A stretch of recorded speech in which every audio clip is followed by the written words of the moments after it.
Good morning, all. Welcome to functionally day 2 of physics. How y'all feeling? Good.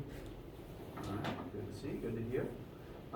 Today, a few articles of business. We're still in the introductory phases, so mainly today we're going to stumble over my words,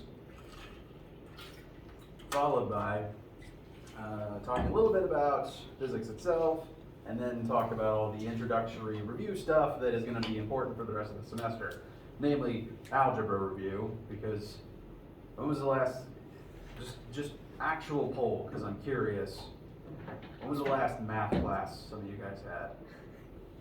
Senior high school. Okay, mixed bag. So hopefully, I'm hoping that this algebra review was boring and pointless for some of you, but I know for others it won't be. Losing my train of thought already. Any questions before we get started today?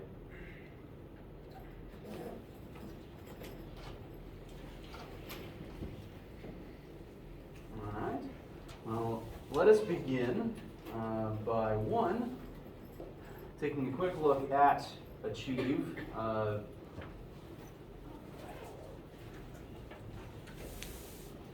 That's 3 times in about as many minutes I've already lost my train of thought. That's probably not a good sign. So, when you first create your Achieve account, I hope some of you have been able to begin working on that. As a reminder, this is the website we're going to be doing all of our homework and quizzes through. The address is on the syllabus, but also it is on screen, achieve.macmillanlearning.com/courses. You'll be prompted to make your account. You'll be able to list that account as being associated with Presbyterian College. After the account is made, you'll be given the opportunity to enroll in a new course. Click that option. You'll be asked for an access code. Our class's access code is lowercase ZDVMZ3. This is also on our Brightspace page, which I will tab over to show you where I put it. Hopefully everyone should be able to see that now. You still cannot see it? I'm not in it. Okay. Can I get anyone that still can't see it to email me? Because then I have your list of names, and then I can very specifically tell the Brightspace people we have on campus who to make sure is added to the class. Can everyone else see it? For the most part. Okay. If you cannot, do please email me. If you haven't received an email from me yet, then my address is jahoffbau@presby.edu.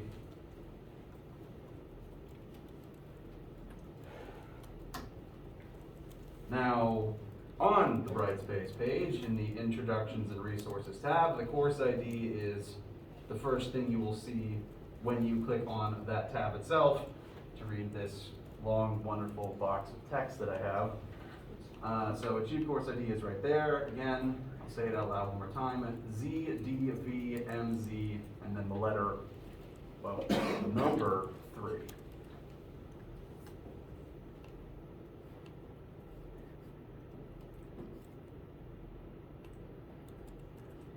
Click enter. Welcome to Physics of How Things Work. That's how you know you are where you're supposed to be. Down here at the bottom, it will also give the course code and my name. So all this information tells you are in the right place. And you will then be prompted to purchase Achieve Access. As a reminder, this is in lieu of you needing to buy a textbook. So what you saved on not needing a textbook is for this instead. You did not need a textbook. Purchase access. This will just a small flat thing that'll get you in for the entire semester. There is no follow-up class to this one. There is no Physics 1000 Part 2, so I'm assuming none of you are planning on taking another physics class. Even then, this is the only class in the school that uses Achieve, I think. So I don't see any reason anyone would need 2 terms of access. So for just this one class, you would only need 1 term of access. Again, this is instead of needing a textbook.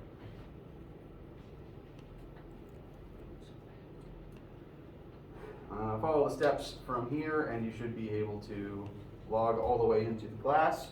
Once you are there shouldn't actually be much to see yet.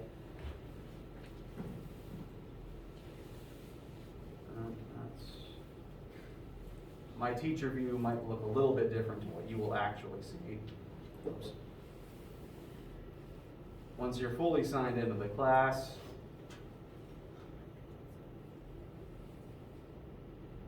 oh, there is something to see. Well, nope, that's all things I would see. So your page would look something like this, but there wouldn't actually be any assignments for you to do yet because I have not assigned you anything to do yet. I will probably be putting the first homework up soon, but as a reminder, it is not due for at least 2 weeks from now, functionally speaking. So right now, your assignment is just getting to this screen. Cool.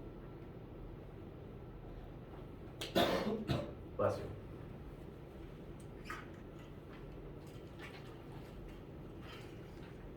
All right. Questions thus far?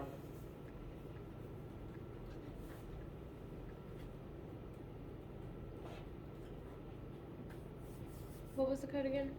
Yes.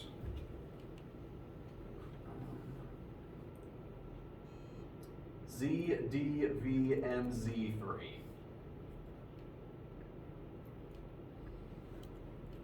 You know what? I'll just write that on the board. How about that?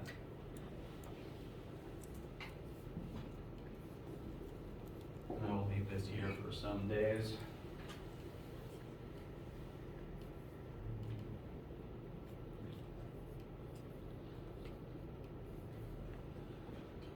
I do write my Z's with a little line through them. It's something I picked up from my Dr. Wanless here from the department because he's natively from South Africa. They call them Z's there.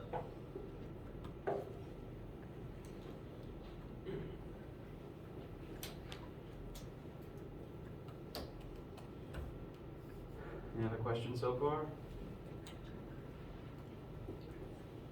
All right. So, as a reminder, please email me if you can't see the Brightspace classroom yet. We've already talked a bit. We've talked about the syllabus that's there. So now, let's begin learning some actual physics. I apologize again for my computer's technical difficulties right now, but I should be able to operate from the one screen. So, this is physics of how things work. Our goal is to try to just understand the things that happen around us in your life. The list of topics we're going to be discussing in this class will primarily be focusing on just shedding some light on the things you already experience in the world around you. We're going to start at the beginning with just the classic concepts like motion and forces. And from there we will expand onwards to include things like energy and electricity and heat, etc., etc. We're here to study how things work because, frankly, that's what physics is. As a reminder, I think I said this on Monday, physics exists to study the world around us. Now, full disclaimer, physics was invented by humans. Physics is the study of the universe. It is not the universe itself. We are examining something that exists and drawing conclusions about it, which means that physics is, in my opinion, our best tool for trying to understand the universe around us, but it is functionally a human endeavor. Humans invented physics because physics is the study of the universe. We didn't invent the universe, but we invented the study of the universe. And we do like to study every single part of the universe. It's there for us to witness, and it's big and beautiful, and there's a whole lot of neat stuff in it. And physics is, collectively, our best guess at why it all works. Like I said, we use physics literally every day. We're just going to put some words and some numbers to the things you experience. To give another definition of physics, we use the language of math to study the universe. Math, you might not like this, but math is a language. Granted, I've probably been doing this for too long, but I can look at a physics formula. This is a very classic one. Has anyone never seen this one before? That is okay. This is colloquially referred to as Newton's second law. It's one of the first things we're going to be learning about in this class. Very important formula for interactions between force and why literally everything around us moves. And this is an algebraic formula. You can look at this, you can plug numbers in, you can rearrange things to solve for different parts of it. So it is math, but I can look at this and actually pull words and meanings from it, which is, what the point of physics is. We use this as a language to describe things. What this formula says is force equals mass times acceleration. If there is an object and I want to make that object move, I have to push it. Every single formula is just going to be the description of the concept rendered in numbers. So, within this class, it's going to be very heavily algebra based when it comes to doing word problems. We're going to have a lot of different formulas. You already have a formula sheet loaded up on Brightspace. I do encourage you to give it a look. There's going to be lots of different formulas, and they will all have lots of different uses. Each one of them describes a concept if you look at the story that it tries to tell, and they will all have a bunch of different uses based on what situations you're looking at. So, for any given algebra problem in this class, there will be occasionally multiple ways of getting to the correct answer, and every single question is going to be kind of like a logic puzzle. You're using these formulas to piece your way to the right answer slowly, and it's kind of like telling a story with the language of numbers. I think I might have got a little bit ahead of myself there. Like I said, most of our problems are going to be algebra word problems. And so, when working on a problem, like on the homework, which will be on Achieve, you should read the question. From that information, go back to your formula sheet, go back to your notes, go back to things that I have told you in lecture, find what formulas and equations will help you, and build your answer from there. It is okay to take them slowly. It's okay to piece your answer and your solutions together over time after consulting your formula sheet and your notes.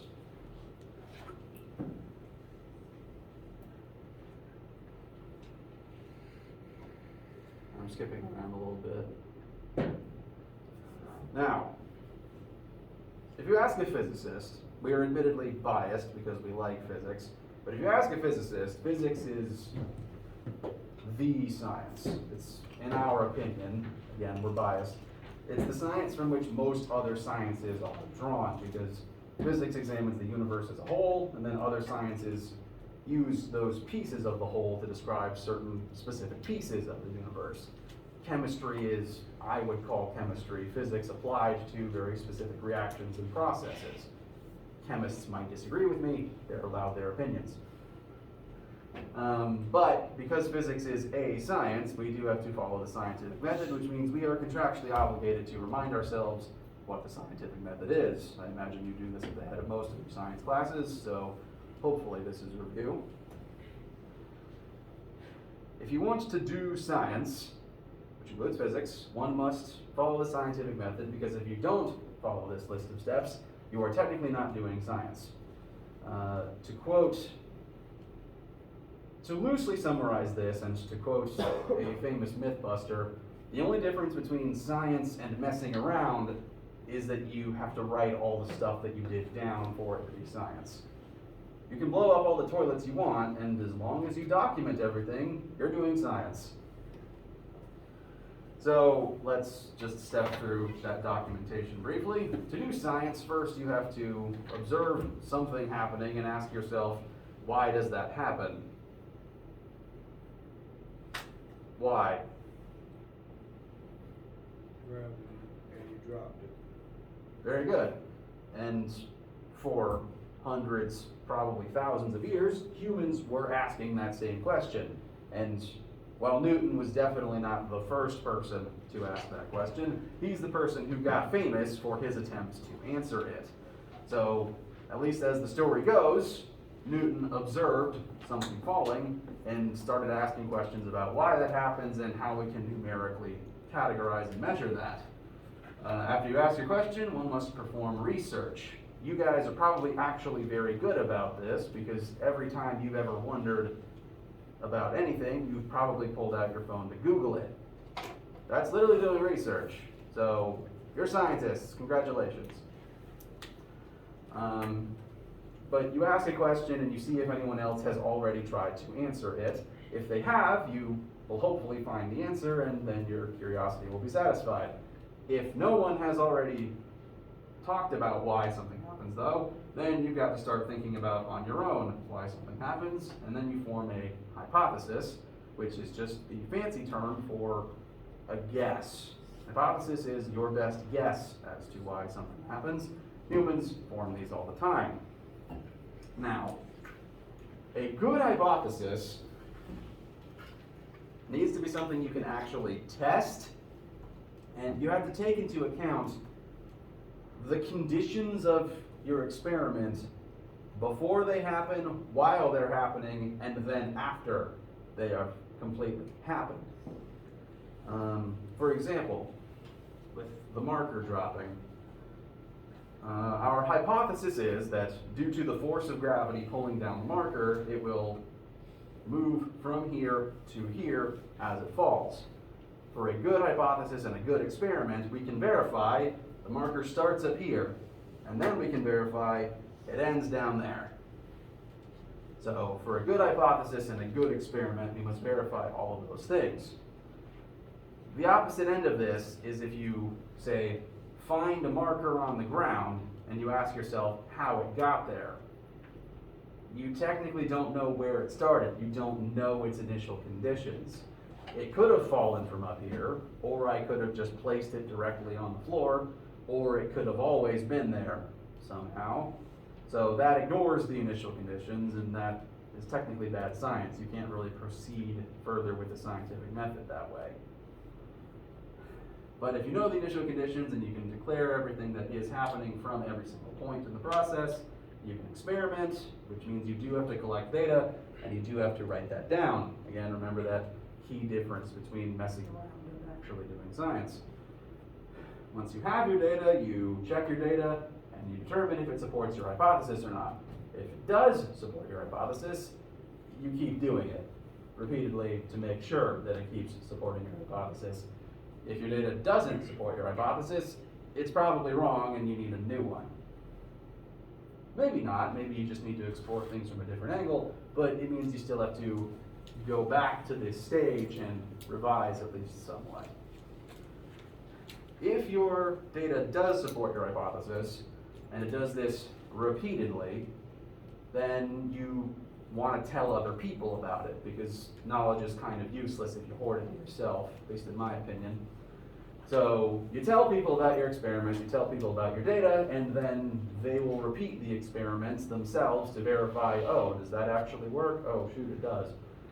And if enough scientists do that and keep saying, yeah, that works, it becomes a theory. So a theory is like an advanced hypothesis. It's a hypothesis that keeps working. No one has found any issues with it, it becomes a theory. And then, after hundreds of years of people continuously finding the same thing, we start calling it a law. What this means is, every single law of physics started as a hypothesis of physics. And only good hypotheses that you can test and verify can actually become laws. This also means that every single law of physics was written by humans. Like I said, physics is the study of the universe. It's not the universe itself. We know from our perceptions that things fall, but the definition of gravity like the actual written, like the name gravity, the written out explanation of gravity is a human-derived concept. And humans, spoiler alert, are inherently flawed. We make mistakes all the time. So the laws of physics aren't actually the immutable laws of the universe. They are just humanity's best guess at why things are happening. I am a physicist, and I am here today to tell you physics is flawed and imperfect. It is constantly being changed and improved over time. What's the line next? Good. So the laws of physics aren't actually facts. They are just our best guess. The only facts are the data you collect. The stuff you observe, the stuff that you write down, those are facts. Fact 1, marker started in my hand. Fact 2, marker accelerated towards the ground. The definition and word gravity is stuff we invented to explain all that. And in the past, scientists have made mistakes. We are constantly revising the way that we think everything works, to the point where science today looks nothing like what science looked like a couple thousand years ago.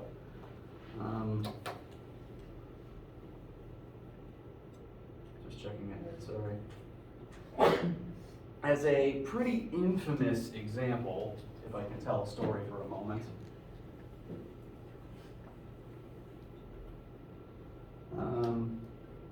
Sir Isaac Newton is famous as one of the Western world's, the person who created, developed, wrote, got famous for writing Western science's view on physical mechanics for centuries, basically. Newton came up with force equals mass times acceleration, wrote things about gravity, wrote things about momentum, wrote things about motion, and Newton's work works and continued to work for hundreds of years. In every single situation that humans tested Newton's work, every single thing worked the way he said it was, so his hypotheses became theories and then they became laws. But eventually they found situations where Newton's stuff didn't work. It works 99.9% of the time, but there's a few cases where it doesn't. Famously, the primary case where it doesn't work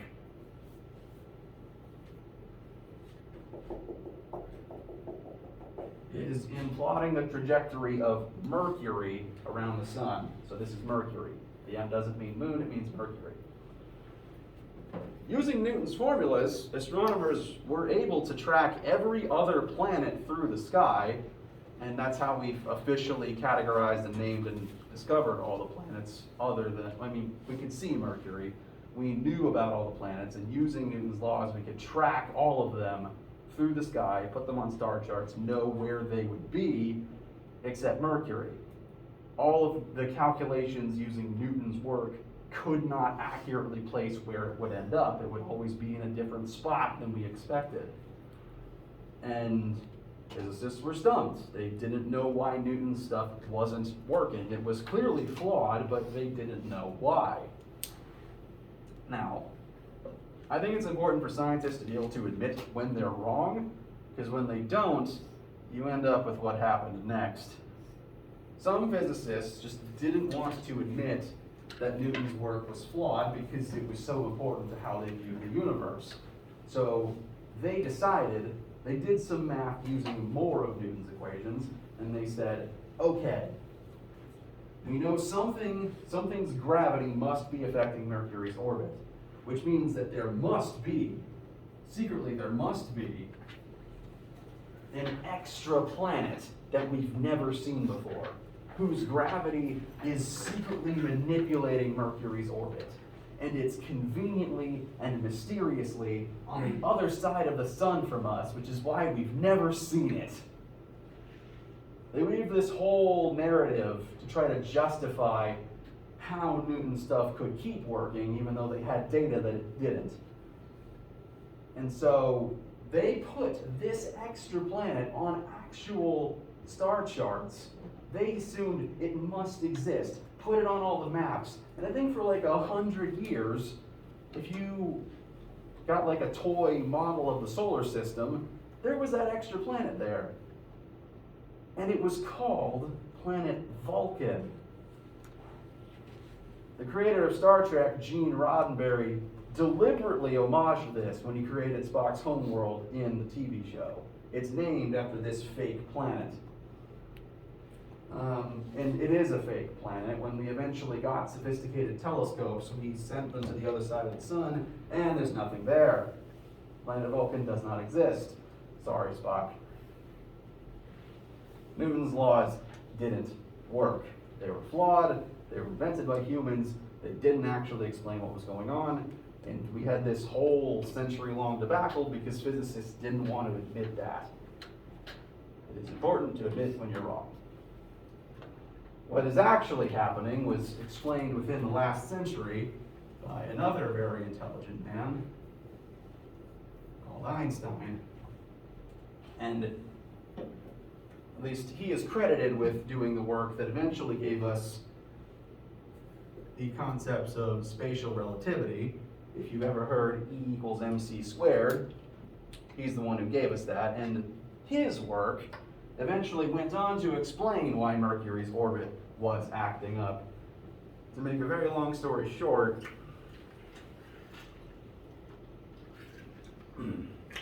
the sun's gravity creates a time well that bends space-time to the point where Mercury isn't actually slowing down. Time is slowing down where Mercury happens to be.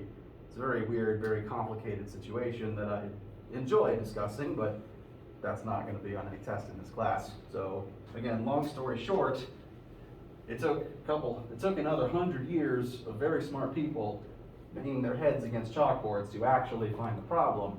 And now this is how we view the universe. These are still important, but this then filled in why they weren't working all the time. Yes? So that time well wasn't there when Newton's laws work? Yes. It's all planets, man, my throat is getting more hoarse than normal. I apologize. Talking for a living is rough. Yes, it was always there. Frankly, everything with mass bends space-time around it, and this is actually secretly what creates gravity. Again, I can talk more about that later if anyone's actually interested. But it was always there. It's just our sun's time-bending effect is strongest, closest to it. And past Mercury, the effect is weak enough to where we don't see it. Does that answer the question? Okay. So, yikes.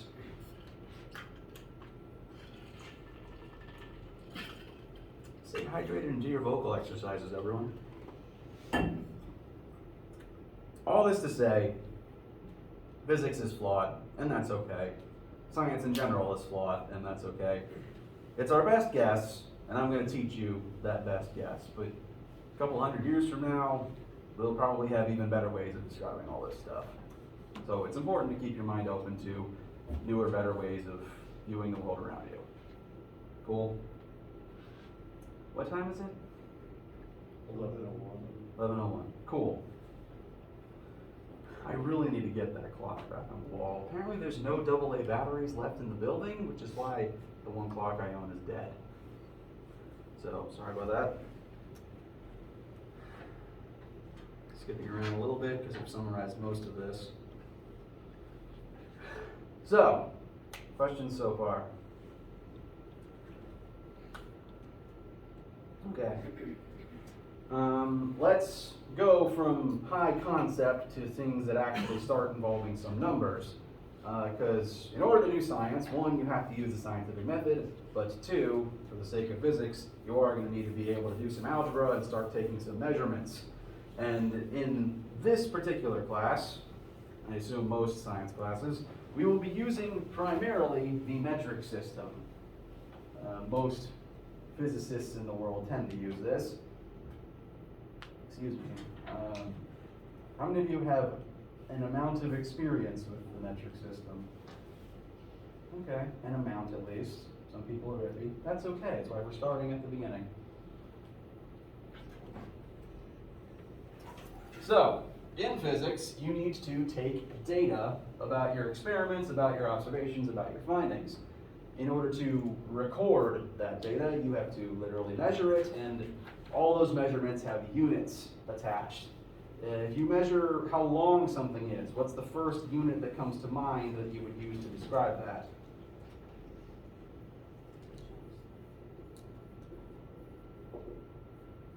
In the metric system? Well, yes, but additionally, because we do Meters. use the imperial system in America, just off the top of your heads, units of length. Meters. Very good. That's the one we're going to use for the most part. Other common ones. Inches. Very good. Feet. All right. Very good. And I'm running out of space, so I'm just going to throw miles up there. All of these measure the same thing. If you tell me that your house is 2 miles from here, I could also tell you the number of feet your house is from here, and they tell you exactly the same information. They're just different ways of categorizing it. Whoops. And our preferred unit of length for this class will be meters, for which the metric system is named. But since all of these tell you the same information and they measure the same thing, you can convert between them. So we are going to start by, 1, looking at metric prefixes, but 2, working on how to, at least quickly, convert different types of units into and out of each other. Just for everyone's own frame of reference, 1 meter is typically regarded as being about 3.3 feet. So there's your first conversion. So length, we're going to use mostly meters. Let's start with the core 3. We have length.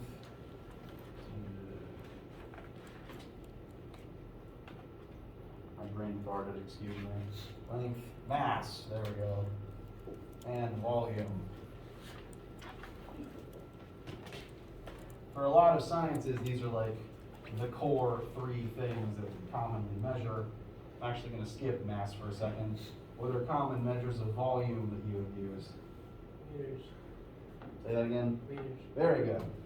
My ears don't work super great, so I wanted to double check you didn't just say meters.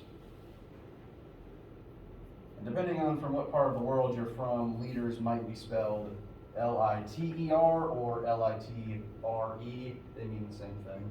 Gallons. Gallons, very good. Gallons is the most common imperial unit of volume. When you buy gas, it is by volume. It is how much 3-dimensional space that gasoline takes up. Frankly, these are the 2 most common ones that you'll see, but here in America, using the imperial system, we also have things like cups and ounces.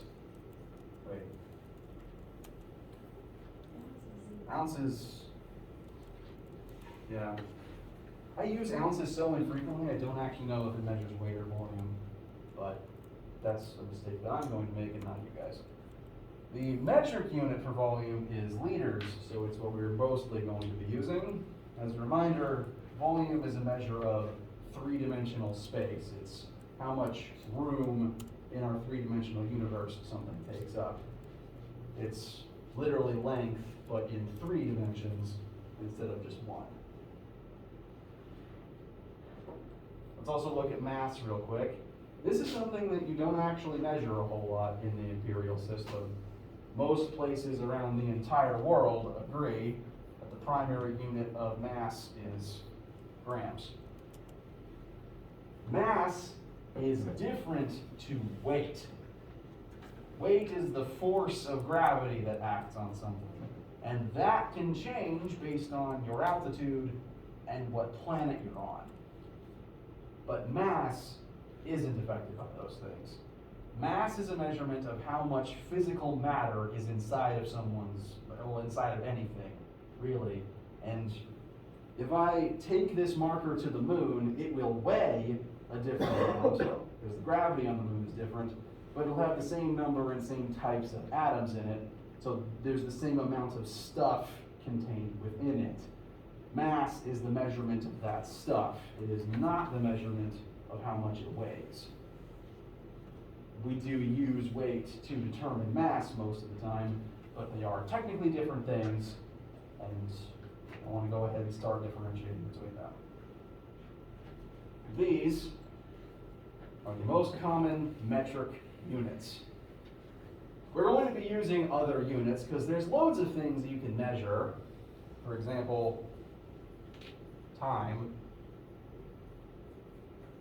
The three most common units of which would probably be, at least in terms of what you would use in science class, seconds, minutes, and hours. We're going to mainly use seconds.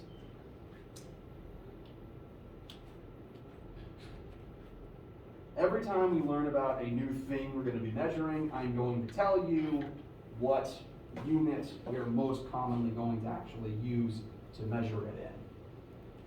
So the length, meters, mass, grams, volume liters, time, seconds. I'll tell you which unit it is for every new concept. Questions so far? Bless you, by the way. Okay.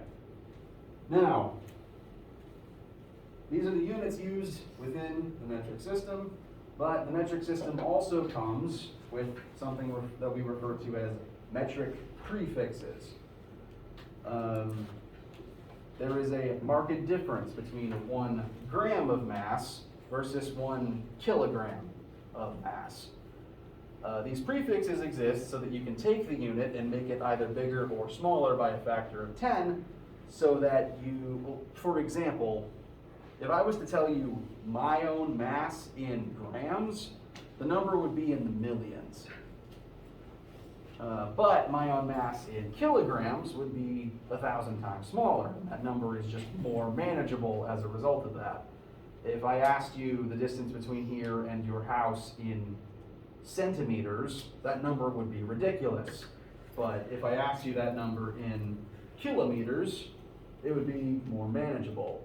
So these prefixes exist simply to scale the number up and down by a factor of 10 so that it's not enormous or ridiculously tiny. Has anyone never used these before?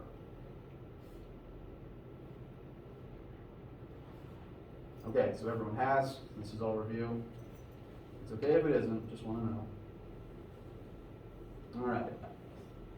So, now there's lots of metric prefixes. This is the full list of this is the full list.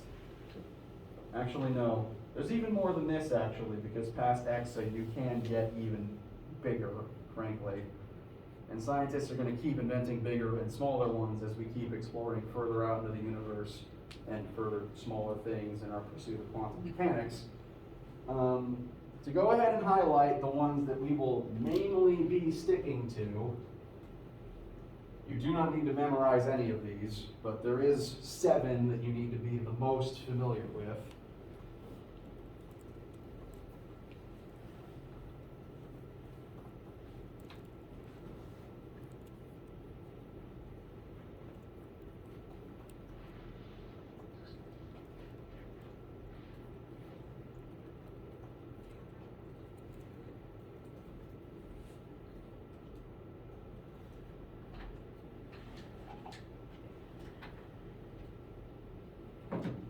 This cluster of 7, located in the middle of that table, are the most common prefixes and the ones that we are, for the most part, going to be sticking to. They are, from biggest to smallest, kilo, hecta, deca, D-E-K-A, then base. This represents the base unit.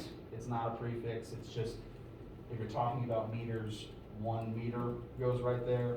If you're talking about grams, 1 gram goes right there, so on and so forth. So all of these are bigger than the base unit, and then to the right, you start getting smaller than the base unit.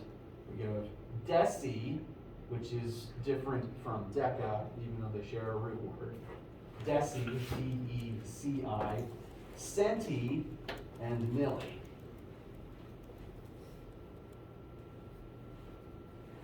How do you feel so far? Isn't there like a phrase to remember that? There is, and it's a little grim. Something like chocolate milk. Yep, King Henry died by drinking chocolate milk. I guess he was lactose intolerant. That is the rhyme that I was taught in middle school and that other people appear to have heard as well. It's not even actually a rhyme, it's just a mnemonic device. And that just helps you to remember the order. Inconveniently, there are two D's up there, but thankfully, we're never really going to use deca or deci. They never really come up, frankly. Like, you've used centimeters before on rulers, but nothing ever really tracks decimeters, frankly, or decameters for the most part. So, what time is it? 11:16? 13, okay. Need to get that clock fixed. Out of these 7, there's 3 that we're never really going to use. It's important to know they exist, but they're not really that important. And as you scale either left or right from base, you will either you will scale up by a factor of 10 every single time you leap. So a decameter is 10 times bigger than a meter. It's 10 meters. A hectometer is 100 times bigger than a meter, and a kilometer is 1,000 times bigger than a meter. And we use these as our conversion factors. The same is inverted in the opposite direction.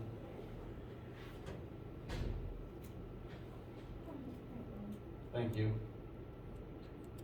So if you go from base to deci, that is 10 times smaller, which is times 0.1.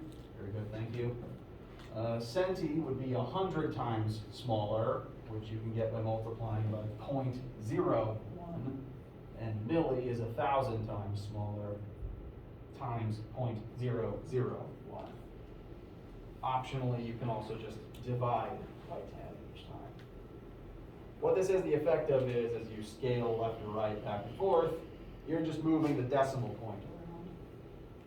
So, say we start in the middle with 1,000 meters.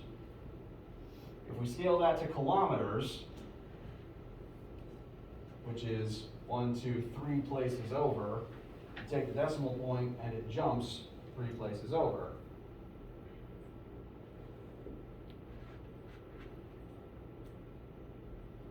There's 1,000 meters in 1 kilometer. So the bigger the unit, the smaller the number. It takes fewer of that unit. And then in the opposite direction, 1,000 meters, move the decimal point 1, 2, 3 places to the right. 1,000 meters is 1 million millimeters.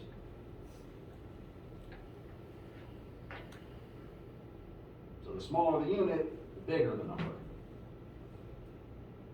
How do you feel so far? I'm hoping this is review, but gotta start somewhere. How do we feel? All right. We're about at the end of lecture. Don't want to keep you on the first week. So we'll begin on Friday with just some sample questions to make sure we can utilize this. We'll also start doing some conversions between different measurements of the same thing, making sure we can convert meters to feet and vice versa. Any questions before we break for the day?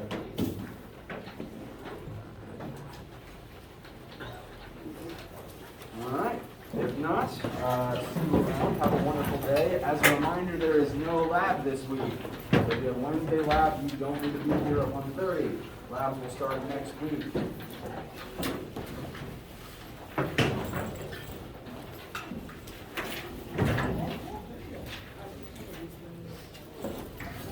All right. Thank you very much. Yeah, I have to go to Thank you very much. Jacob's, unfortunately.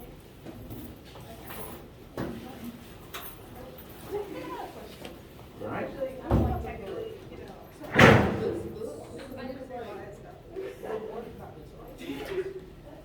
What they told me to get, so is this the same book that's on the online thing, or do you have to go? So